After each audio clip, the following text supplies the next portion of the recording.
Hello everyone and welcome back to a new video. In this video, I'm gonna show you guys how to claim monthly master player in NBA Live Mobile. So if you guys want to learn how to do it, just follow the steps that I'm gonna show you.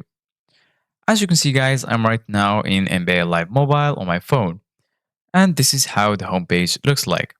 So right here, we have the Live Pass, Live Today, Season, Limited Time Event, Showdown, and Campaigns. Here in the bottom, you're going to find My Team, Auctions, Achievements, Objectives, and lastly, Sets. Go ahead and click on Objectives. And right here, you're going to find your training camp goals. So those are your training camp goals.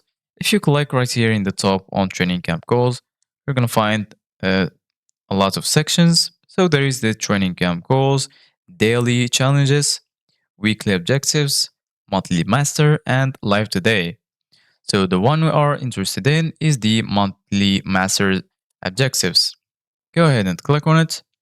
And then basically guys, once you're here, you're going to find a lot of objectives.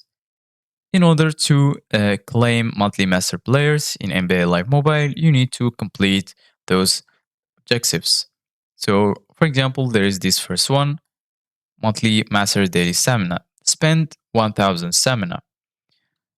Once you spend 1000 stamina, you're gonna get 1000 daily master. Also, under it, you're gonna find monthly master daily live today. Win 5 live today games. If you won 5 live today games, you're gonna get 250 monthly master. And this is how it works. So this is it guys for today's video. Thank you guys for watching. See you guys in the next video.